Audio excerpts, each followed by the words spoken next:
So here is the podcast is going live. So guys, finally आज उस podcast में हम बात करने वाले हैं विंसेस केनेडी मैकमैन के बारे में। भाई साहब, एक ऐसा पॉडकास्ट है, एक ऐसा मतलब पूरा डिटेल बताऊंगा इस बंदे के बारे में मैं आपको। और काफ़ी वक्त से मैं पूरा छानबीन कर रहा था इसके रिगार्डिंग, इस पॉडकास्ट के रिगार्डिंग काफ़ी मेहनत भी करी है हमने। इसलिए भाई साहब पूरा पॉडकास्ट देखना, लंबा होने वाला है लेकिन मज़ा बहुत आने वाला। सारी हिस्ट्री निकाल दी है मैंने, सारी डिटेल आपको बताने वाला हूँ शुरुआत से लेके एंड तक। और क्यों मैं कहता हूँ इस बंदे को द फेल्ड बिलियनियर यानी कि विंसेस केनेडी मैकमैन। सो भाई करना क्या है, सबसे पहले सब्सक्राइब करना द कल्ट ऑफ रेसलिंग को for the latest news about WWE। Let's start the video. और पूरी वीडियो को देखना, वीडियो पसंद है तो वीडियो को लाइक करें, अपने दोस्तों के साथ शेयर करें। सो दोस्तों देखिए, सबसे पहले बात करें विंस मैकमैन के बारे में। यार ये बंदा ना, मतलब सबसे पहले तो भाई मैं एक चीज़ क्लियर कर दूं, ये रोस्ट वीडियो नहीं है। और रोस्ट वीडियो का मतलब होता है कि एक बंदे को पूरी तरह से नंगा करना, एक बंदे को पूरी तरह से मतलब उसकी बेइज्जती इंसल्ट करना, समझ लो, जिसके वो लायक भी है। ये बंदा रोस्ट के लायक नहीं है, बिकॉज ये रोस्ट के तो बहुत ऊपर है भाई।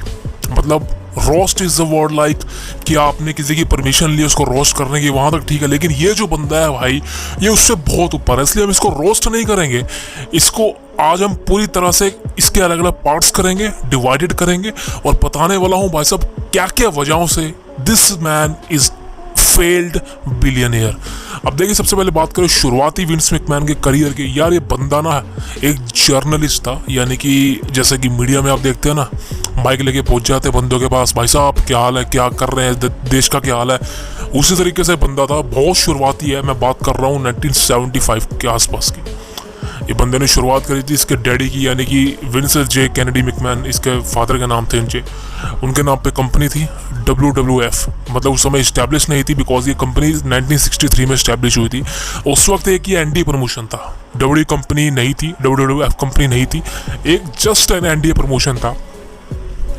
1980 का जैसी दौर आया भाई साहब, उस समय इसको ऑफिशियली वर्ल्ड रेसलिंग फेडरेशन के नाम से बनाया गया। उस वक्त इस कंपनी में बहुत सारे सुपरस्टार आए, जैसे कि Hulk Hogan, Ric Flair, Bruno Sammartino, बहुत से आए थे भाई, लेजेंड, समझ लो, बड़े बड़े नाम आए थे। और जिन्होंने इस मतलब कि वर्ल्ड रेसलिंग फेडरेशन को एक तरह से आसमान की बुलंदी पर पहुंचा दिया था। रेसलमेनिया हेडलाइन हुई, रेसलमेनिया फर्स्ट हुई थी 1986 में, आई की 1986 में फर्स्ट रेसलमेनिया हुई थी। Smarter the giant, Hulk Hogan, ये सब ने पार्टिसिपेट किया था और सक्सेसफुल हुई थी। और रेसलमेनिया फर्स्ट जब हुई थी, उसी के बाद से इनके सारे इवेंट्स स्टार्ट हो गए थे, जैसे कि summer slam, survivor series, royal rumble. ये WWE कंपनी के वो पेपर व्यूज थे जो कि हर साल होते थे, और इनके अलावा WWE कंपनी का कोई पेपर व्यू था ही नहीं। Because royal rumble, WrestleMania, summer slam, survivor series, that's it. साल में 4 पेपर व्यूज होते थे। और ये सिलसिला चला जब तक WCW कंपनी का चक्कर नहीं था, बिकॉज ये चक्कर था बहुत इंटरेस्टिंग। और WCW कंपनी भाई साहब एक ऐसी टक्कर थी, मतलब आई डोंट थिंक सो कि WWE कंपनी को आज तक किसने उतनी टक्कर दी है जिसने कि WCW कंपनी ने दी थी। भाई साहब एक समय था WCW कंपनी ने पूरी तरह से डिस्ट्रॉय कर दिया था भाई WWE को, सही कह रहा हूँ मैं आपको, दैट इज द थिंग। पूरी तरह से डिस्ट्रॉय का मतलब समझते हो, पूरी तरह से डिस्ट्रॉय कर दिया था WCW कंपनी ने WWF को, यानी कि वर्ल्ड रेसलिंग फेडरेशन को। And I think that time सब लोग WCW की तरफ शिफ्ट हो रहे थे। वीकली प्रोग्रामिंग में मंडे नाइट वॉर, सब कुछ डोमिनेट चल रहा था भाई साहब। लेकिन विंस मैकमैन 1990 के आसपास बहुत बुरी तरह फंसा, बिकॉज क्या था, WCW कंपनी अपना काम कर रही थी और 1986 आई थिंक उस समय चीज़ें चल रही थी। उस वक्त जब 1990 आया भाई साहब, जब I think the best thing हुई कि अंडरटेकर का डेब्यू हुआ था। और वो एक ऐसा बंदा था वर्ल्ड रेसलिंग फेडरेशन के अंदर जिसने पूरी अपनी भाई साहब WWE कंपनी की छत्र छाया बदल दी थी। सर्वाइवर सीरीज के अंदर the dead man the Undertaker का डेब्यू हुआ, और उसी के साथ साथ भाई साहब वर्ल्ड रेसलिंग फेडरेशन के बिजनेस में इतनी ज़्यादा बढ़ोतरी हुई कि विंस मैकमैन इसको देखे काफ़ी ज़्यादा उछल गया। और आपको पता है भाई साहब, जब जिस बंदे के पास जब पैसा आ जाता है उसका दिमाग घूम जाता है। बंदों के पास पैसा आता है ना, वो अपने से छोटे कद वालों की इज्जत करना छोड़ देते हैं, अपने से नीचे जो है ना लोग, उनको नौकर की तरह ट्रीट करते हैं। जस्ट लाइक आप जानते हैं मैं किस बारे में बात कर रहा हूँ। एंड सेम गोस टू यहाँ पे विंसेस केनेडी मैकमैन के साथ हुआ था 1991-92 के आसपास। विंस मैकमैन पर दोस्तों यहाँ पे एलिगेशन लगते हैं कि उसकी कंपनी में, यानी कि वर्ल्ड रेसलिंग एंड फेडरेशन में स्टेरॉइड के मिसयूज का सबसे बड़ा केस लगा था भाई। आपको पता है कि उस समय स्टेरॉइड बहुत चलते थे। Steroid is just medicine, is just liquid when you insert your body and your body will boost up, your body will I think bulk up. आपका साइज स्टेरॉइड इस तरह से बढ़ा देते हैं कि मैं क्या बोलूँ आपको। लेकिन द मेन थिंग इज़ कि भाई साहब जिस चीज़ का शुरुआत में इतनी जल्दी असर हो जाए वो एंड में जाके बहुत ज़्यादा डिज़ास्टर साबित हो जाती है बॉडी के लिए। आप जानते हैं इस बात को। मैं बॉडी बिल्डर रह चुका हूँ, मैं जानता हूँ what is the meaning of steroid. And बात करें विंस मैकमैन के ऊपर में, विंस मैकमैन खुद लेता था भाई, ये खुद यूज़ करता था इंजेक्शंस, ये खुद लेता था, अपने सुपरस्टार्स खुद दिलवाता था। और ये बात खुद अंडरटेकर ने एक इंटरव्यू के अंदर रिवील करी थी जो कि 1997 में आया था प्रेजेंटर के थ्रू, कि भाई साहब अंडरटेकर ने क्लियर कट बोला था it is a true that we using that liquid, using that injections for show the peoples that we are superstar. मतलब अपने आप को एज ए प्रोफेशनल रेसलर दिखाने के लिए, बड़े साइज करने के लिए आप स्टेरॉइड का मिसयूज करते थे एंड हद से ज़्यादा। दिस इज़ वाई 1992 के आसपास विंस मैकमैन पर सारे एलिगेशन लगे थे कि वो अपनी कंपनी के अंदर स्टेरॉइड यूज़ करवाता है, सुपरस्टार का साइज बढ़वाता है। समझ लो भाई साहब साइज कहाँ का बढ़वाता है, समझ लो आप। द मेन थिंग इज कि भाई this is a starting of Vince McMahon downfall. जी हाँ, स्टार्टिंग था उस वक्त का। और बहुत से लोग कह रहे थे भाई विंस मैकमैन गया, बहुत से लोग समझ रहे थे 1992 के आसपास कि विंस मैकमैन का एंड हो चुका है। बिकॉज एक तो WCW कंपनी ने WWF को टर्नओवर कर दिया, टर्नआउट कर दिया, ब्रेकआउट कर दिया, डिस्ट्रॉय कर दिया है रेटिंग के मामले में, सुपरस्टार के मामले में, कैलिबर के मामले में। और दूसरी तरफ विंस मैकमैन पर इतना मतलब कि स्टेरॉइड के मिसयूज का जो है वो एलिगेशन लगा। ये थमा नहीं। इसके एक साल बाद आता है 1994, यानी 1993 1992 में ये स्टेरॉइड वाला केस चला। फिर 1994 यानी कि 1994 में एक बहुत बड़ी चीज़ होती है इसके साथ, और वो ये थी कि भाई इस पे सेक्सुअल रेप के एलिगेशंस लगे थे। अब द मेन थिंग इज़ कि अभी तक ऐसा इसके साथ नहीं हुआ था। अभी तक आप इसको एज ए रिपोर्टर मानते थे, एज अ कंपनी के owner, just like world Wrestling federation, WWF is a thing. And इसके बाद आप विंस मैकमैन को देखते थे एज अ स्टेरॉइड एलिगेटर, कि वो अपनी कंपनी में स्टेरॉइड का मिसयूज करवाता है, डेट्स इट। लेकिन रेप के चार्जेस लगना, रेप के एलिगेशन लगना, ये बहुत ही ज़्यादा इंसेन थी। और ये मैं अपने मन से नहीं बोल रहा, इस सारी चीज़ें को मैंने सर्च किया था, न्यूज़ इकट्ठी करी थी, तब जाके बोल रहा हूँ। एंड आप पढ़ सकते हो इंटरनेट पर जाके जो मैं हिस्ट्री बोल रहा हूँ। And I think I have a proof, because ये चीज़ें कहीं ना कहीं मैटर करती हैं। एंड द थिंग इज़ कि ये चीज़ें एक समय पर दोस्तों मैं आपको सही बताऊँ इतनी ज़्यादा बढ़ जाती है कि भाई साहब ऐसा लगता है यार ऐसा भी हो सकता है भाई। मतलब एक बंदा एक कंपनी को बनाता है और स्टार्टिंग करियर में भाई साहब जब उसको पता है कि भाई साहब उसके कंपटीशन में बहुत सारी कंपनियां खड़ी है और WCW is not a company, is a brand. World Championship wrestling is a brand. And यही था 1992 में भाई साहब देखा जाए तो विंस मैकमैन का डाउनफॉल था।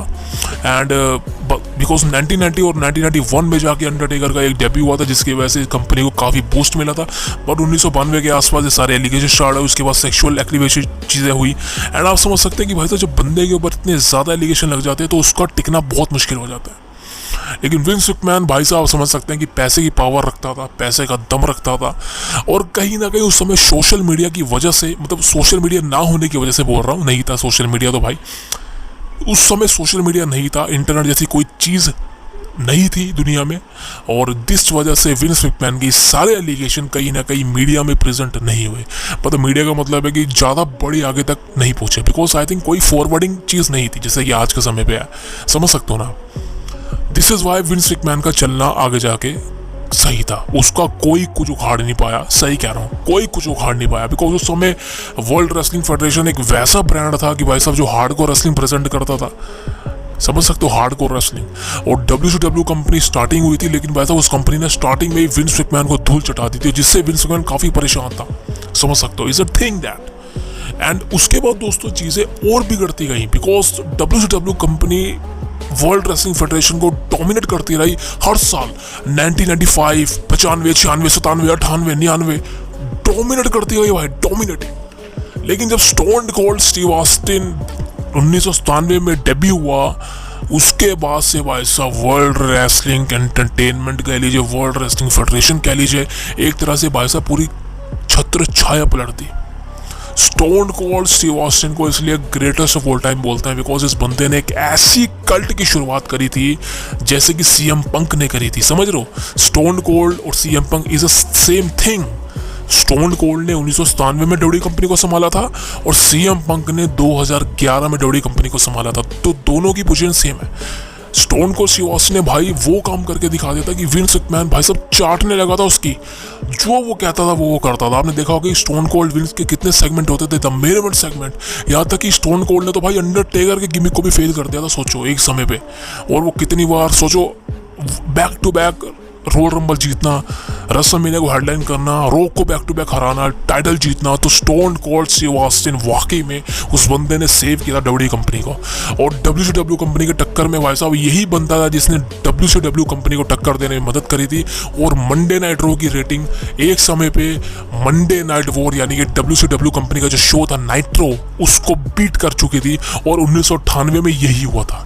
एंड दैट्स 2 साल बाद क्या होता है, विंस मैकमैन कहीं ना कहीं पता था कि भाई साहब आज अगर डब्ल्यू कंपनी मेरे को टक्कर दे रही है तो ये कंपनी आज नहीं तो कल गिरेगी, बिकॉज विंस मैकमैन ने बहुत मास्टर स्ट्रैटेजी बताई थी भाई।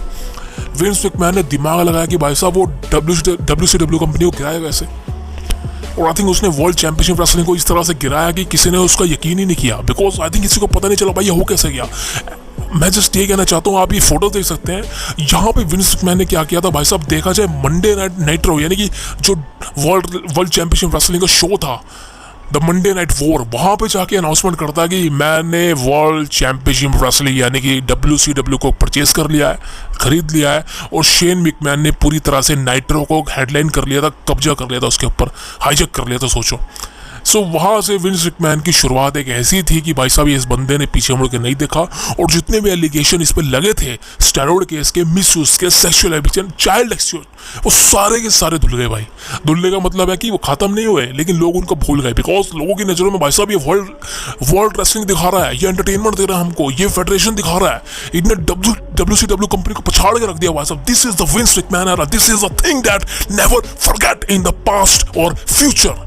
लोग इस बात को मानने लगे थे भाई कि Vince McMahon is a truly the greatest promoter in professional wrestling history. और वैसा ही हुआ भाई साहब, इसने कमाल की रेसलिंग प्रेजेंट करी थी 2000 से लेके आगे तक। और यही हुआ WCW को परचेस करने के बाद, सारे वर्ल्ड चैंपियनशिप रेसलिंग के सुपरस्टार जैसे कि हल्क होगन, जो एक समय पे डब्ल्यू कंपनी में ही थे, वो सारे के सारे WCW में गए थे। एंड देन वहां से जाने के बाद WCW कंपनी से आए थे WF के अंदर। And that is a main thing guys.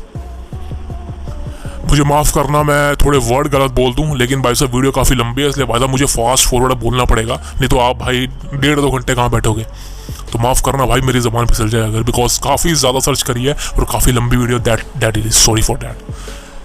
But the main thing is दोस्तों कि विंस मैकमैन ने यहाँ पे बता दिया था कि मैं अब नहीं रुकने वाला और तुम लोग मुझे नहीं छोड़ सकते।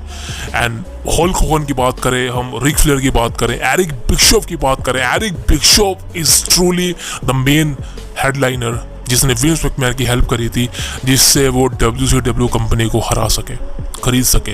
Eric Bischoff is that man, because आपको सही बताऊं WCW कंपनी में एक चीज़ थी, एरिक बिशॉफ को वहाँ का as a general manager booker कहा जाता था, बट आई थिंक कहीं ना कहीं पैसों का चक्कर पड़ गया था।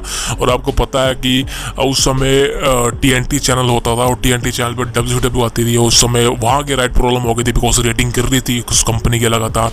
बिकॉज मैंने कहा कि जैसे स्टोन कोल्ड का, अंडरटेकर का, रॉक का, ट्रिपल एच, ये सारे जब एक साथ आए ना, और इन्होंने जिस तरह से मंडे नाइट रॉ को एक कमाल का शो बनाया, उसके बाद 1999 में स्मैकडाउन को लॉन्च कर दिया गया, क्लियर करता भाई कि वर्ल्ड रेसलिंग फेडरेशन ने वर्ल्ड चैंपियनशिप रेसलिंग को हरा दिया है। और this is why Vince McMahon को पता था भाई साहब वर्ल्ड चैंपियनशिप रेसलिंग एक वो कंपनी थी जिसने एक समय पे उसको हरा दिया था। और अगर मैं इस कंपनी को परचेज कर लेता हूँ तो फैंस की नज़रों में जो लोग मुझे लोग एज अ क्या कहते हैं उसको, इविल समझते थे, इविल बॉस, कहीं ना कहीं वो लोग समझे कि भाई मैंने उन्हीं के लिए सब कुछ किया है, रेसलिंग को आगे मैंने फ्यूचर दिया, रेसलिंग को मैंने USA के अंदर बढ़ाया है और यूनाइटेड स्टेट्स ऑफ अमेरिका के अंदर मैंने रेसलिंग को प्रमोट किया है। And I think I am the biggest promoter. Wins McMahon का डेस्टिनेशन यही था कि वो लोगों की नज़रों में उतरे, और ये उसने किया।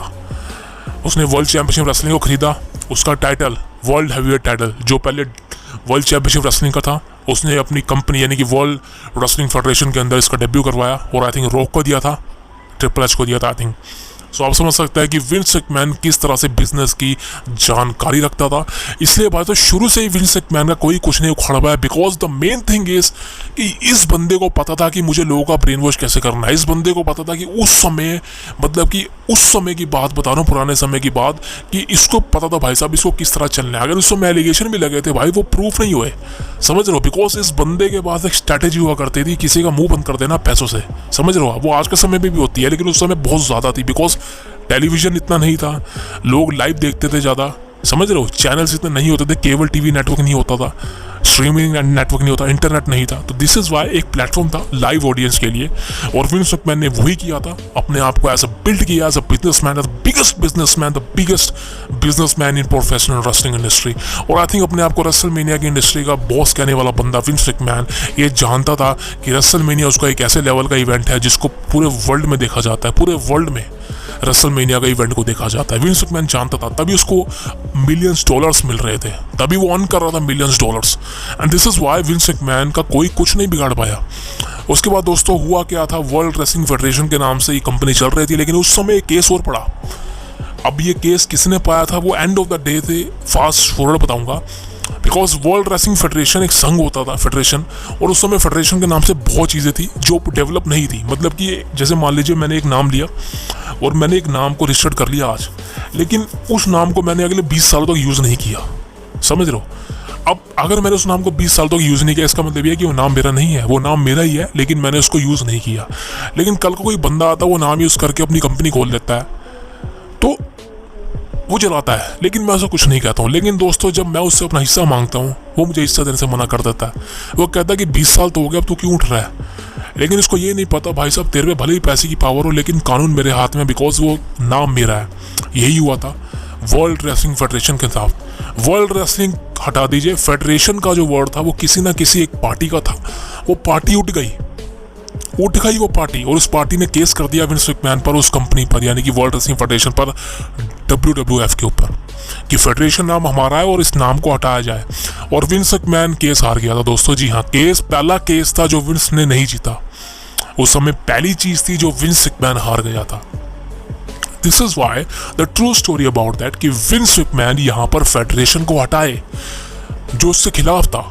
तो उसने भाई साहब 2002 में वर्ल्ड रेसलिंग फेडरेशन को हटाकर वर्ल्ड रेसलिंग एंटरटेनमेंट कर दिया, बिकॉज ऑफ विंस मैकमैन को पता था कि जो मैं ये काम कर रहा हूँ लोग उससे खुश हैं, लोग उसको देख रहे हैं, लेकिन अब मुझे रेसलिंग से ज़्यादा एंटरटेनमेंट दिखाना पड़ेगा। इसलिए मैं आपको सही बताऊं, वर्ल्ड रेसलिंग फेडरेशन का मतलब ये होता है कि एक रणभूमि, रणभूमि का मतलब जैसे महाभारत में देखा था आपने कुरुक्षेत्र में, वो रणभूमि होती है। वैसे ही WWF थी, वर्ल्ड रेसलिंग फेडरेशन एक रणभूमि थी, वहाँ पर लोग लड़ते थे, स्टोरी लाइन होती थी, एंटरटेनमेंट भी होता था, लेकिन एंटरटेनमेंट उतना ज़्यादा नहीं था, रेसलिंग काफ़ी ज़्यादा थी। लेकिन 2002 के बाद या 2002 में ही विंस मैकमैन ने भाई साहब वर्ल्ड रेसलिंग एंटरटेनमेंट नाम से अब कंपनी को कंटिन्यू किया, यानी कि एक नया नाम कंपनी को मिल चुका था, वर्ल्ड रेसलिंग एंटरटेनमेंट, यानी कि WWE। अब ये कंपनी सेम थी, वही पुरानी वाली, बस नाम चेंज हो गया था। अब यहाँ पे एक चीज़ आ गई थी नई, वो थी एटीट्यूड एरा। मतलब एटीट्यूड एरा तो पहले से चल रही थी, लेकिन उस समय ये कंटिन्यू हुई थी, और कंटिन्यू होने के बाद ये बहुत अच्छी चली भाई, बहुत अच्छी चली। 2002 से 2004 तक एटीट्यूड एरा चली थी और बहुत अच्छी चली थी भाई। वाकई में फैंस को पता चल गया कि अगर नाम चेंज हुआ है, लेकिन इसका मतलब यही नहीं कि रेसलिंग डाउनफॉल आ गई है, रेसलिंग अप हुई थी। अंडरटेकर का पुराना गिमिक हटाया गया, जो कि वो ऐसा बन के आता था, वो बाइक पे आता था अंडरटेकर, क्या नाम था उसका यार, बैडस अंडरटेकर ऐसा कुछ होता था। एंड उसके बाद अंडरटेकर का वापस से उसका डेडमैन वाला गिमिक को रिटर्न करवाया गया। सो दिस इज वाई कि विंस मैकमैन ने पूरी तरह से वर्ल्ड रेसलिंग एंटरटेनमेंट को कंट्रोल कर लिया था। फैंस की नज़रों में, खासकर ऑडियंस की नज़रों में अपना एक ऐसी इमेज बना ली थी कि ये बंदा रेसलिंग के लिए कुछ भी कर सकता है। और वाकई में विंस मैकमैन ने रेसलिंग के लिए बहुत कुछ किया भाई। एक समय था, और this is a controversial thing जो मैं बताने वाला हूँ, because I don't think so कोई ऐसा कर सकता है। एक सेगमेंट हुई थी, और इस सेगमेंट उस समय हिडन कर दी थी, बिकॉज तो आपको इस सेगमेंट देखने को नहीं मिलेगी कहीं भी। विंस मैकमैन हैज किस्ड, मतलब विंस मैकमैन ने अपने ही लड़की को किस करा था भाई, स्टेफनी मैकमैन को, सोचो। On television. और ऐसी बहुत सी चीज़ें हैं जो कि आपको मैं पिक्स में दिखा दूंगा। विंस मैकमैन ने बहुत खेल खेले हैं भाई, बहुत खेल खेले हैं भाई इस बंदे ने। एंड आई थिंक हर बंदे का अपना एक एक्शन होता है, हर बंदे का अपना एक करिश्मा होता है, हर बंदे का अपना एक स्टाइल होता है। विंस का स्टाइल यही था कि वो लड़कियों के साथ खेलता था। द बेटर थिंग इज वो बहुत मज़े करता था, बहुत ही ज़्यादा एंटरटेनमेंट लेता था इनसे। एंड ऐसी कोई डीवा नहीं थी उस समय, ऐसी कोई लड़की नहीं थी जिसके मज़े इसने ना लिए हो भाई। यहाँ तक कि अपनी लड़की तक को नहीं छोड़ा भाई साहब। So the main thing is कि विंस मैकमैन का ये मानना था कि जबकि वो अब एंटरटेनमेंट इंडस्ट्री बन चुकी है उसकी कंपनी, तो वो लोगों को एंटरटेनमेंट दिखाए, वो ऐसी कुछ दिखाए कि लोगों का ध्यान उसकी तरफ आ जाए। अब दोस्तों हम सब क्या करते हैं, हम सब सोचते हैं कि भाई हम कुछ गलत ना करते हैं, हम कुछ गलत ना करते हैं जिससे हमारी इंसल्ट हो जाए, हम कुछ गलत ना करते हैं जिससे लोग हमारे ऊपर टर्न कर जाएं। अब हम कुछ अच्छा करें तभी हमारा नाम रोशन होगा। लेकिन दोस्तों आज की इंडस्ट्री में, आज के समय में, आज की एरा में क्या है कि आपको पॉपुलर होना है, आपको फेम पानी है, आपको दुनिया में चाहिए कि लोग आपको जाने, तो आप क्या करते हैं, गलत चीज़ें करते हैं।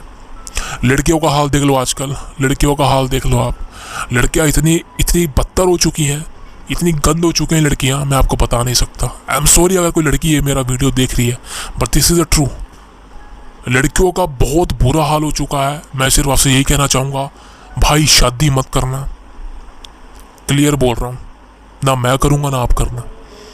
अगर ज़िंदगी में खुश रहना है, सुखी रहना है, बिना टेंशन के रहना है, तो अपने माँ बाप के साथ रह लो, लड़की के साथ मत रहना, शादी मत करना। बहुत से लोग कहेंगे भाई अकेले रहेगा, अकेले रहेगा। बिल्कुल क्या मैं रहूँगा अकेला, बच्चा गोद ले लेना, शादी मत करना भाई, लिख के दे रहा हूँ। कर लो, मेरे को याद करोगे, कल्ट ऑफ रेसलिंग को याद करोगे कि मैंने आपको वार्न किया था। तो शादी ज़िंदगी में कभी मत करना, और करोगे तो सोच समझ के कर लेना, क्योंकि उसके बाद पछतावा तो होगा, लेकिन वो एक्सेप्ट कर लेना उस चीज़ को कि मैंने टर्न किया था, मैंने मना किया था और ये मेरा डिसीजन था। So the main thing is कि दोस्तों उस समय विंस मैकमैन ने जो एरा चलाई थी उसमें उसको इतना ज़्यादा प्रॉफिट हुआ था कि मैं आपको बता नहीं सकता। अगर मैं आपको व्यूअरशिप की बात बताऊँ ना, आज के समय में मंडे नाइट रॉ स्मैकडाउन की व्यूअरशिप कितनी आती है, 2 million 2.5 million. Monday night raw की तो 1.5 मिलियन तक ऊपर आती है, 1.5 मिलियन भी चली जाती है। इस मंडे नाइट रॉ की व्यूअरशिप थी 1.5 मिलियन, 1.5 सोचो। लेकिन आपको बताऊँ, जब 2002 से लेके 2010 या 2010 छोड़ो 2015 तक कितनी व्यूअरशिप आती थी भाई, 6 मिलियन व्यूअरशिप आती थी। और एक समय पे तो भाई साहब 2002, 3, 4, 5 के आसपास तो व्यूअरशिप की बवाल होता था, बवाल। 10 मिलियन व्यूअरशिप आती थी, 15 मिलियन, जो होश उड़ा देगी आपके। उस समय भाई साहब इतने बड़े बड़े इवेंट भी नहीं होते थे, लेकिन उस समय जो डब्ल्यू कंपनी करती थी ना, वो आज कर ही नहीं सकती वो। उस समय इतना ज़्यादा एंटरटेनमेंट होता था, इतनी कमाल की स्टोरी लाइन होती थी, इतने ज़्यादा इवेंट होते थे, इतने ज़्यादा पेपर व्यूज़ होते थे, और हर पेपर व्यूज़ में अलग सेट होता था भाई, अलग सेट। मेरे को तो एक चीज़ याद है, अभी देख सकते हैं, this is a Judgment Day event. आप सेट देखो भाई, ये सेट है भाई, ऐसा सेट होएगा आज के समय पे कभी भी नहीं हो सकता। तो उस समय विंस मैकमैन ने जो एंटरटेनमेंट इंडस्ट्री बनाई थी उसमें वो कामयाब हुआ, और सभी ने उसका सपोर्ट किया, पुराने एलिगेशन भूल गया। उसके बाद दोस्तों विंस मैकमैन का चक्कर चलता गया, कोई उस पर एलिगेशन नहीं थे, सेक्स रैकेट कुछ भी नहीं था। अब चीज़ होती है 2007 की। 2007 में एक बहुत बड़ा कांड होता था इस कंपनी के अंदर, बिकॉज ऐसा आज तक हुआ नहीं था। Wrestler Chris Benoit has been killed his family, मतलब क्रिस बेनोआ ने अपनी फैमिली को मारा और खुद अपने आप को फांसी पे लटका लिया। दिस इज मतलब ये वो चीज़ थी जिसने विंस मैकमैन के खच्चे उड़ा दिए थे, कंपनी की ऐसे की तैसी कर दी थी। बिकॉज आप खुद सोचो कि आज आपने मंडे नाइट रॉ में किसी सुपरस्टार का मैच देखा, नाम नहीं लूँगा, किसी का भी देखा, लेकिन अगले मंडे नाइट रॉ में आप उसको दोबारा देखेंगे, ये आप मानते हो, बिल्कुल वो आएगा। लेकिन आपको पता चले भाई इसके साथ ये हो गया, इसने ये कर दिया एक हफ्ते, मतलब कैसा लगेगा आपको। सो भाई ऐसा ही हुआ था क्रिस बेनोआ के साथ, बहुत शौक में चले गए थे लोग, मंडे नाइट रॉ का वो शो कैंसिल कर दिया था भाई, सोचो आप, सोचो। और उस समय एक स्टोरी लाइन चल रही थी विंस मैकमैन की, मतलब कि उस गाड़ी में विंस मैकमैन बैठा था, ब्लास्ट हो गई थी गाड़ी, लोग समझते कि विंस मैकमैन तो गया, खत्म हो गया, वो एक स्टोरी लाइन थी। सोचो कि क्रिस बेनोआ के इंसिडेंट के बाद विंस मैकमैन को टीवी पे आना पड़ गया, वो स्टोरी लाइन खत्म कर देगा ही, बिकॉज इतना बड़ा इंसिडेंट हो गया था। एंड दिस इज़ वाई मैं हमेशा से कहता हूँ कि भाई रेसलिंग करना इजी होता है, लेकिन लोगों को खुश करना, लोगों को एंटरटेनमेंट देना बहुत मुश्किल होता है भाई। बहुत से लोग कहते हैं कि रेसलिंग इज़ अ फेक। यार रेसलिंग इज़ अ फेक, बिल्कुल होती है, फेक होती है। सामने वाले को पता है कि मैं उसको क्या मूव मारूंगा और उसको वो मूव खानी पड़ेगी वरना इंजरी हो जाएगी। लेकिन आप ये मत भूलिए कि रेसलिंग में असली में हाथ पैर चलते हैं। रेसलिंग ऐसी नहीं है कि भाई साहब आप खाली फिल्मों की तरह घुसे घासे मार रहे हैं, लग नहीं रहा उसके मुंह पे, पीछे से साउंड वाला बंदा साउंड चलाई जा रहा है। ऐसा नहीं होता। That is a real thing. Blood भी असली में निकलता है भाई, ये कोई नाटक नहीं है। लेकिन द मेन थिंग इस लोगों को एंटरटेनमेंट देना बहुत मुश्किल है। लेकिन विंस मैकमैन ने जो उस एरा में कंट्रोल किया, that is amazing, that is amazing. Because 2007 में उसने कंट्रोल कर लिया था इस इंसिडेंट को। भले ही उसकी स्टोरी खराब हो गई थी, भले ही लोगों को पता चल गया था भाई ये तो जिंदा है, विंस मैकमैन तो भाई ऐसा लग रहा था खत्म हो लिया, आग में ब्लास्ट हो गया, लेकिन ऐसा नहीं था, ये तो जिंदा भाई, ही इज अलाइव। कोई दिक्कत नहीं है। क्रिस बैनो का इंसिडेंट था। उसके बाद दोस्तों देखा जाए तो विंस मैकमैन ने और डब्ल्यूडब्ल्यूई कंपनी ने एक तरह से पीजी एरा की शुरुआत कर दी थी 2008 में। बिकॉज बहुत से एलिगेशन आ रहे थे। एलिगेशन का मतलब गंदे वाले एलिगेशन नहीं, लड़की वाले नहीं, ऐसे एलिगेशन थे कि भाई साहब ये तो कुछ भी दिखाते हैं टीवी पर, ब्लास्ट कर देते हैं, गाड़ी उड़ा देते हैं, बच्चे नहीं देख पाते, बहुत मारपीट करते हैं। फिर विंस मैकमैन और डब्ल्यूडब्ल्यूई कंपनी ने एक नई एरा चलाई जिसको कहा जाता था पीजी एरा। 2008 में इसकी शुरुआत हुई थी पीजी एरा की। उसके बाद ये एरा चलती गई और अभी तक ये एरा कंटिन्यू हुआ है। आई थिंक अब शायद रीएंसेन एरा आ चुकी है, 2024 तक थी, रेसलमेनिया से पहले तक। बिकॉज आपको पता ही होगा किसिंग वगैरह ये सब 2015-16 के आसपास चलते थे, लेकिन ज़्यादा नहीं थे, लेकिन बहुत ही लिमिटेड हो गया था। अब तो ख़त्म ही हो गया भाई। अलेक्सा ब्लिस की सेगमेंट ही हुई थी, देख लीजिए आप, मज़े आ रहे। पता नहीं कब वापस आएगी बेटी है। आई लव हिम कह रहा हूँ भाई, I love her. Alexa bliss is back, बहुत जल्दी आने वाली है भाई, मज़ा आएगा। Love it man. लेकिन द मेन थिंग इज दोस्तों कि विंस मैकमैन ने पीजी एरा की शुरुआत करी और सब सही चल रहा था, कोई दिक्कत नहीं थी, कोई दिक्कत नहीं थी। अब आते हैं दोस्तों वीडियो के आखिर में, and this is very stressful. और अब यहाँ पे हेडफोन लगा रखा तो बहुत बढ़िया है। मेरी वीडियो को हेडफोन लगा के देखा करो, बहुत मज़ा आएगा। बिना हेडफोन के देखोगे ना कुछ समझ नहीं आएगा, तो वीडियो को हेडफोन देख लीजिए। अब हेडफोन लगा लीजिए, अगर नहीं लगा रखे हैं तो ईयरफोन लगा लीजिए, मज़ा आने वाला है। अब मैं बात करने वाला हूँ मेन टॉपिक जिसके लिए हमने वीडियो बनाई थी, वो एलिगेशन जिसने भाई विंस मैकमैन का एंड कर दिया। Now I am starting.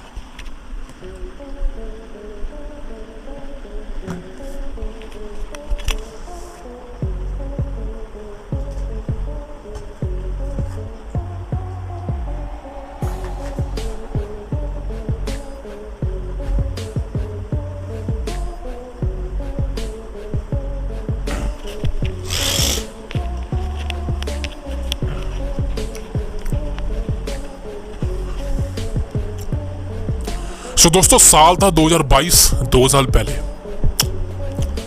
2 साल पहले दोस्तों क्या होता है, 2022 में सबसे चल रहा होता है, विंस मैकमैन बहुत ज़्यादा हाइप में था। बिकॉज आप सबको पता है रेसलमेनिया 38 थी और लॉकडाउन के बाद पहली रेसलमेनिया थी जिसमें ऑडियंस आई थी बहुत ज़्यादा मात्रा में, आपको पता ही है। And as you know, and the thing is कि अब विंस मैकमैन को पता था कि उसको आगे बढ़ते रहना है और अब कंटिन्यू करना है as a main promotion. Because अब वो चाह रहा था कि वो अपनी कंपनी का सौदा कर दे, अपनी कंपनी को बेच दे। तो विंस मैकमैन की चीज़ें यही थी कि वो अपनी कंपनी को बेचना चाहता था। बिकॉज कहीं ना कहीं उसको पता था भाई साहब अब वो वक्त आ चुका है जब वो डब्ल्यूडब्ल्यूई कंपनी को बेच दे किसी को और कंपनी को, या कोई उसको खरीद ले, सारे शेयर बेच दे। अब यही चाहता विंस मैकमैन। तो भाई साहब क्या हुआ, 2022 में शुरुआत हुई एक न्यू एरा की, और ये न्यू एरा ऐसी थी कि भाई साहब विंस मैकमैन ने बातचीत शुरू कर दी लोगों से। जैसे कि सबसे पहले डील में आई थी सऊदी अरेबिया। अब सऊदी अरेबिया में ये डील हुई थी कि भाई साहब विंस मैकमैन अपनी कंपनी को बेचेगा उनको, और वो कंपनी अपने तरीके से इस कंपनी को चलाएगी। मतलब सऊदी अरब की कोई कंपनी थी, वैसे कंट्री का नाम ही ले लो, सऊदी अरेबिया डब्ल्यूडब्ल्यूई कंपनी को खरीद रहा था। और ये न्यूज़ भी सामने आई थी उस समय 2022 में कि सऊदी अरेबिया ने वर्ल्ड रेसलिंग एंटरटेनमेंट को परचेज कर लिया। अब द मेन रीज़न ये था कि उस समय डब्ल्यूडब्ल्यूई कंपनी एक तरह से देखा जाए काफ़ी ज़्यादा पब्लिक सेक्टर कंपनी थी, बहुत सारे लोगों का शेयर था उसमें, इसलिए हर लोगों का अपना अपना एक हिस्सेदार होता है, उसमें हिस्सेदारी होती है। हर इंसान इस कंपनी के अंदर पार्टनर था और हर इंसान चाह रहा था, हर स्पॉन्सर, हर फाइनेंसर चाह रहा था कि भाई साहब इस कंपनी को सऊदी अरेबिया को ना बेचा जाए, बिकॉज द मेन प्रॉब्लम थी दोस्तों सऊदी अरेबिया के अंदर औरतों का, आपको पता है क्या है, उनका शरीर का एक अंग नहीं दिखना चाहिए। एंड मैं इसमें कुछ गलत नहीं कहूँगा, आई सपोर्टेड दैट। उनके कानून बहुत अच्छे हैं भाई, सऊदी अरेबिया के कानून बहुत अच्छे हैं भाई। जिस तरह से अपनी वो वुमेन को मतलब कि एक प्रोटेक्ट करते हैं, बहुत अच्छी बात है भाई। And I respect that country, Saudi Arabia की मैं बहुत रिस्पेक्ट करता हूँ। I respect Saudi Arabia for this niceful laws. भाई उनके कानून बहुत अमेजिंग है भाई, बहुत अमेजिंग है। हमेशा से कहता हूँ कि कानून हो तो सऊदी अरेब जैसी आओ भाई, बिकॉज कुछ भी यार बस समझ लो आप, best thing. But the main reason, the main problem थी कि भाई उस समय विंस मैकमैन तैयार था कि वो अपनी कंपनी को सऊदी अरेबिया को भेज दे, लेकिन भाई जो उसके फाइनेंसर थे, जो टीकेओ तो उस समय सऊदी था भी नहीं, मतलब डब्ल्यू कंपनी के साथ पार्टनर में नहीं था। उस समय जो पब्लिक सेक्टर कंपनी थी डब्ल्यू कंपनी, उसमें जितने भी फाइनेंसर थे, शेयर होल्डर थे, वो ये नहीं चाह रहे थे कि भाई साहब इस कंपनी को सऊदी में बेचा जाए, बिकॉज सऊदी अपने तरीके से कंपनी को चलाएगी। समझ रहे हो, जितनी भी वुमेन डिवीज़न काम कर रही है वो बुरखे में घूमेगी, है पूरी बॉडी कवर करेंगी जिस तरह वो सऊदी में करती हैं। सब बहुत इम्पॉसिबल है भाई। यूएसए के अंदर ऐसी चीज़ें, ऐसे कल्चर नहीं है ना, समझ रहे हो आप, यही चीज़ थी बेन। And this is the main thing कि why Indian wrestler are being fired. ये वीडियो बना चुका हूँ बहुत बार, और छोटी सी बात करूँगा, जिंदर महल पूरा देखा जाए तो इंडिया के सारे रेसलर को रिलीज़ कर दिया डब्ल्यू कंपनी ने। मेन रीज़न ये भी था कि भाई साहब यूएस के अंदर जाके आप अपना कल्चर नहीं दिखा सकते, समझ रहे हो। The main thing is because वहाँ के लोग कनेक्ट नहीं कर पाएंगे, तो this is the main thing कि आप यूएस के अंदर जाके इंडिया के सुपरस्टार अपना कल्चर दिखा रहे थे, नमस्ते, हिंदी में बातचीत करना। भाई किसी को समझ नहीं आएगी वहाँ पे हिंदी, किसी को क्या पूरे वर्ल्ड में समझ नहीं आएगी, सिर्फ हमारे अलावा। तो आप उनकी कंट्री में जा रहे हो, उनकी तरह रहो ना। The main thing is this. Back to topic guys, the main thing is दोस्तों की शेयर होल्डर्स विंस मैकमैन के डिसीजन से सहमति नहीं दिखा रहे थे। This is why Saudi Arabia की डील कैंसिल कर दी गई। अभी सऊदी अरेबिया के जितने भी इवेंट होते हैं, क्राउन जूल, अब king and queen of the ring होने वाला, ये सारे के सारे कॉन्ट्रैक्ट के अंदर है। 2028 तक कॉन्ट्रैक्ट है, 10 सालों का कॉन्ट्रैक्ट था, 18 से 28, दैट्स इट। लेकिन सऊदी अरेबिया की डील रिजेक्ट कर दी गई कि डब्ल्यू कंपनी को परचेज नहीं कर सकती थी। एंड यहाँ पे अब उतरता है टीकेओ उस समय 2022 में आया था, और यूएफसी और डब्ल्यू कंपनी का मर्जर था, लेकिन किसी को ये बात नहीं पता थी, ये न्यूज़ में नहीं आया था, न्यूज़ में आया था 1 साल बाद। लेकिन 2022 में ही दोस्तों विंस मैकमैन का एक इंसिडेंट आता है सामने, और ये था 1987 का, 1987 का। मैंने आपको बताया था कि रेसलमेनिया 1 हुई थी, उसके बाद ही एक ऐसा इंसिडेंट हुआ था विंस मैकमैन के साथ जिसको हिडन कर दिया गया था, और ये चीज़ थी एक सेक्स रैकेट का, समझ रहे हो, ये सेक्सुअल एक्टिविटी थी। और जिस तरह से विंस मैकमैन के रिलेशन थे बहुत सी लड़कियों के साथ, बहुत सी औरतों के साथ, that is a main thing कि उस समय इतना पुराना एलिगेशन 2022 में सामने आया, और विंस मैकमैन के सामने ये एलिगेशन था कि भाई साहब उसने उस समय एक लड़की को प्रेग्नेंट कर दिया था। उस समय उस पर एलिगेशन थे, और I think the main thing is Vince McMahon उसमें दोषी पाया गया था, और उसने उसका मुंह बंद करने के लिए उसको पैसे दिए थे। ये एलिगेशन सामने आया, और फ़ौरन उसके बाद क्या होता है दोस्तों, आप सबको पता है, विंस मैकमैन को कंपनी से हटा दिया जाता है। विंस मैकमैन को CEO यानी कि चीफ एग्जीक्यूटिव ऑफिसर के पोस्ट से डब्ल्यू कंपनी हटा देती है, शेयर होल्डर्स हटा देते हैं। अब यहाँ से जब विंस मैकमैन का एग्जिट होता है तो भाई साहब सब बदल जाता है, बिकॉज ट्रिपल एच यहाँ से कंट्रोल में आ जाता है एज अ CEO। उसके बाद ट्रिपल एच की यार आपको पता ही है। द मेन थिंग इज दोस्तों कि विंस मैकमैन भले ही कंपनी से चला गया हो, लेकिन उसका कंट्रोल अभी भी था, बैक स्टेज में था। वो टीवी पे नहीं आ सकता था फैंस के सामने, लेकिन बैक स्टेज में विंस मैकमैन आता था। और उस समय लोग 2 साल पहले लोग क्या मानते थे, भाई विंस मैकमैन पर जो एलिगेशन लगे 1987 के, इतने पुराने, कोई दिक्कत नहीं लगने दो, ये बंदा है ही ऐसा। जैसे मैंने आपको बताया ना, हर बंदे का एक स्टाइल होता है, वैसा ही विंस मैकमैन का स्टाइल था, इस बुढ़ाऊ का स्टाइल था। और ये बुढ़ाऊ इतना फेमस हो गया था करने में, खोदने में, मैं आपको बता नहीं सकता। इसलिए जिसका स्टाइल है वैसा उसको करना पड़ता है भाई। एंड विंस मैकमैन का यही स्टाइल था जो वो करता आ रहा था शुरू से, हैरस करना, सेक्सुअल एक्टिविटी करना, समझ रहे, रिलेशन बनाना, ये चीज़ थी भाई मेन। यही वो टीवी पे करता था पहले, अब वो बैक स्टेज करता था। अब देखिए, पर्सनल लाइफ में कोई बंदा क्या कर रहा है उससे किसी को कोई फ़र्क नहीं पड़ता। आप कर रहे हैं, आप पर्सनल लाइफ में क्या कर रहे हैं, आप एडल्ट फिल्म में देख रहे हैं, कुछ भी देख रहे हैं, अगर आप प्राइवेट देख रहे हैं तो कोई दिक्कत नहीं, लेकिन आप पब्लिक नहीं कर सकते। लेकिन विंस मैकमैन की चीज़ें पब्लिक हो गई थी, जिस वजह से कंपनी ने उसको हटा दिया गया था। उसके सारे शेयर जो है ब्लॉक कर दिए गए थे। अब विंस मैकमैन को घर बिठा दिया था, जिससे वो भाई साहब परेशान हो गया था। लेकिन भाई साहब उसके बाद ही बहुत चीज़ हुई। स्टेफनी मैकमैन CEO बनी, एंड उसके बाद स्टेफनी मैकमैन ने भी छोड़ दिया। उसके बाद निक खान को बनाया गया, एंड देन फिर सब कंटिन्यू हुआ। अब दोस्तों होता क्या है, the main thing is wins McMahon को कंपनी से तो निकाल दिया था। मतलब वो विंस मैकमैन अब टीवी पे कभी नहीं आ सकता था, टेलीविजन पर। रूमर थे कि रेसलमेनिया 39 में विंस मैकमैन आ सकता है, रॉयल रंबल में आ सकता है, लेकिन ऐसा नहीं हुआ। फिर विंस मैकमैन ने भाई साहब जो तगड़ा निशाना था ना वो मार दिया। विंस मैकमैन ने क्या किया भाई साहब, TKO कंपनी को अपनी कंपनी बेच दी। मतलब डब्ल्यूडब्ल्यूई कंपनी में विंस मैकमैन का करीबन आप लगा लीजिए 60% शेयर था, 60% शेयर। बाकी 40% पब्लिक शेयर वालों का था, जिसमें फाइनेंसर थे, स्पॉन्सर थे, मीडियास वाले थे, पेड रिलेशन थे, वो होल्डर थे। सो ये चीज़ें थी। लेकिन 60% विंस मैकमैन के सारे शेयर होल्डर TKO को बेच दिए गए। अब आप समझ सकते हो कि जिसका 60% में चांस है वो is a main supreme, main leader वही है। तो Vince McMahon as an owner था, उसने सारा कुछ TKO को सेंड कर दिया, बेच दिया गया। और अब TKO ने UFC और WWE कंपनी को मर्ज करके एक कंपनी बनाई जिसको TKO नाम दिया गया। एंड अब इन सबका जो मालिक था वो था एंडेवर। सो सारा गेम सामने आया कि भाई साहब ये सारा गेम था एंडेवर का। सो TKO is just a name, but Endeavour is the main supreme brand company. So Endeavour ने यहाँ पे UFC और WWE कंपनी को मर्ज करा, एक कंपनी में डाला, और उस कंपनी का नाम दिया TKO। दैट इज, अब इससे विंस मैकमैन का कोई लेना देना नहीं था। विंस मैकमैन ने खाली कंपनी को बेचा।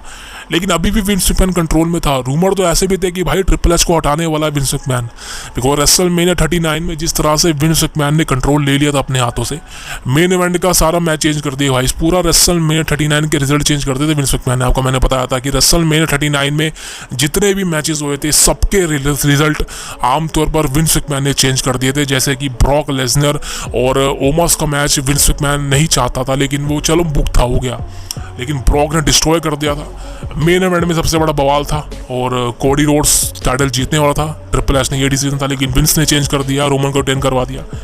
एंड यहाँ पे फिन बैलर वर्सेस एज का मैच हुआ था, हेल इन अ सेल। उसमें फिन बैलर जीतने वाला था, लेकिन विंस मैकमैन ने एज को जिता दिया। So this is a thing कि विंस मैकमैन ने कहीं ना कहीं बैक कर लिया था, कंपनी में वापसी कर ली थी उस बंदे ने। बिकॉज एक तो कंपनी अपनी बेच दी है, TKO नाम दे दिया गया, एंडेवर उसके साथ हो गया। तो विंस मैकमैन का कद घाटी बढ़ चुकी थी दोबारा से। लोग भूल गए थे 2022 वाले एलिगेशन, कहीं ना कहीं पुराने हो गए थे, 1 साल हो गया था। फिर विंस मैकमैन ने मंडे नाइट रॉ को कंट्रोल किया। ब्रोक का टैग आपने देखा होगा गोडी पर किस तरह हुआ था। एंड देन उसके बाद ब्रोक का ये जो स्पेशली फिंगर दिखाने वाला सीन विंस का ही था। लेकिन उसके बाद दोस्तों सब सही चला। विंस मैकमैन कंट्रोल में नहीं था, बाहर था। TKO का शेयर होल्डर था, मतलब अपनी कंपनी में उसका हिस्सेदार कम थी। उसने बहुत पैसा कमा लिया था भाई डॉलर्स में, अपनी कंपनी को बेच के। 60% का पैसा आया था उसके बाद। सोचा बहुत बड़ा अमाउंट होता है। तो यहाँ पे विंस मैकमैन भाई साहब छाप रहा था। बड़ा मज़े भी ले रहा था और बड़ा छाप भी रहा था। द मेन थिंग इज दोस्तों आता है यहाँ पे 2024, तब यहाँ पे एलिगेशन लगते हैं दोबारा से विंस मैकमैन पर। अभी किसने लगाया था ये जैनल ग्रेंट, आपको पता ही होगा। ब्रॉक लेसनर का नाम सामने आया। ब्रॉक का नाम सामने मतलब पूरा क्लियर ब्रॉक लेसनर तो नहीं आया। फॉर्मर UFC चैंपियन आया था, फॉर्मर WWE चैंपियन आया था, सुपरस्टार आया था। लेकिन विंस मैकमैन का मेन हेडलाइनर था कि विंस मैकमैन पर सारे एलिगेशन जो कि लगाए गए थे वो प्रूव हो गए थे। और वाकई में अब इतने सारे एलिगेशन में एंडेवर तो भाई बर्दाश्त करेगा नहीं। और यहाँ पे रॉक भी TKO में आ चुका था। तो भाई साहब इन सब ने प्लानिंग करी और इन सब ने जो है एक डिसीजन बनाया कि विंस मैकमैन को भाई कंपनी से निकाल दिया जाएगा। अगर हमारा बुढ़ाऊ चाह रहा है कि वो घर बैठे तो हमारा बुढ़ाऊ घर बैठेगा। अगर विंस मैकमैन बुढ़ाऊ चाहते हैं कि वो आराम से मजे ले तो विंस मैकमैन बुढ़ाऊ 80 साल की उम्र में मजे लेंगे। अगर लोग चाह रहे हैं कि विंस मैकमैन यहाँ पे घर बैठ के आनंद ले तो बुढ़ाऊ साहब आनंद लेंगे। तो यही हुआ। बुढ़ाऊ को जो है 2024 में, यानी कि ये साल पूरी तरह से बुढ़ाऊ को निकाल दिया गया और बुढ़ाऊ अब घर बैठ के मजे ले रहा है। कैसे ले रहा है? आई थिंक इस उम्र में तो भाई समझ रहे हो ना आप। So the main thing is कि भाई विंस मैकमैन की हिस्ट्री कुछ इस तरीके की रही है कि ये बंदे को मैं इसीलिए कह रहा हूँ द फेल्ड बिलियनियर। मतलब ये बिलियनियर तो था, लेकिन इसने अपने आप को इतना ज़्यादा फैला दिया, इतना ज़्यादा फैला दिया कि लोगों ने इसकी इज्जत करनी छोड़ दी। लोगों को ये ज़रूर पता है कि ये बेस्ट बुकर था, बेस्ट प्रोफेशनल रेसलिंग कंपनी का अनाउंसर था, ये बात तो पता है, लेकिन द मेन थिंग इसकी यार इस बंदे ने ना इज्जत नहीं कमाई। और यही मैं आपको कहता हूँ, इज्जत कमानी बहुत मुश्किल है यार, और आज के समय में तो बहुत मुश्किल है। अब मैं ये वीडियो बना रहा हूँ ना, अब आप में से कितने लोग मेरे को सपोर्ट करेंगे इस वीडियो के थ्रू और कितने लोग मुझे गाली देंगे? बिल्कुल देंगे। अब वो उनकी मर्ज़ी है, वो उनका ओपिनियन है कि वो मुझे क्या कहना चाहते हैं, but the main thing is कि हमें अपना काम करते रहना है, हमें वीडियो बनाती रहनी है। आप अपनी ज़िंदगी में कुछ करना चाहते हैं, आप करते रहिए, डरिए मत। अगर आप किसी काम में, किसी टास्क में फेल भी हो जाए ना, उसको बार बार करते रहिए। मानता हूँ कि मुश्किल होता है यार, लेकिन आप करते रहिए, because that is your journey. मैं यूट्यूब पर बहुत बार फेल हुआ भाई, बहुत बार यूट्यूब पर फेल हुआ। मैं 10-12 चैनल डिलीट करके छोड़ चुका हूँ, हटा चुका हूँ, बिकॉज व्यूज़ नहीं आते थे। लेकिन ये चैनल को मैंने कल्ट और रेसलिंग को इस तरह बनाया था कि ये दिस इज़ एंड का मतलब है कि अगर ये नहीं चला तो इसके बाद कोई चैनल नहीं चलेगा, इसलिए इस पर काम करना पड़ेगा। और दिल से करीबन 600 वीडियो कंप्लीट होने वाली है, भगवान के आशीर्वाद से, आप सबके आशीर्वाद से हम 600 वीडियोस कंप्लीट करने वाले हैं। मैंने कभी सोचा नहीं था भाई। सो शुक्रिया भगवान का, उसने हर सुबह सही काम करवाया, हर सुबह उठाया और आप सबने सब्सक्राइब मरवाया चैनल भाई, thank you very much. And the main thing is दोस्तों की विंस मैकमैन की हिस्ट्री अब इसी तरीके की है कि ये बंदा अब कभी WWE कंपनी में वापसी नहीं आएगा। That is an end of Vince McMahon, that is an end of his era. Wins McMahon का एक तरह से ख़त्म हो चुका है। ये बंदे का नाम भी अब WWE कंपनी में कभी नहीं लिया जाएगा, किसी भी तरीके से नहीं लिया जाएगा, और ये बंदा कभी भी हॉल ऑफ फेम भी नहीं बन पाएगा। सो कहते हैं ना कि यार बंदे ने पैसा बड़ा कमाया, लेकिन फेल्ड हो गया अपनी रिस्पेक्ट पर, अपनी इज्जत नहीं कमा पाया। अपने रेसलिंग के नाम पर अपनी लड़की को किस करना, ये कहाँ की अच्छाई है यार। मैं सिर्फ ये कहना चाहता हूँ, बुढ़ाऊ तूने इज्जत नहीं कमाई, बुढ़ाऊ तूने पैसा कमाया लेकिन तूने इज्जत नहीं कमाई। सो हमारे बुढ़ाऊ साहब घर बैठे हैं, that is the main thing, कोई दिक्कत नहीं। एंड बुढ़ाऊ का कभी भी अब रिटर्न नहीं होगा, दैट इज़ ऑफिशियल।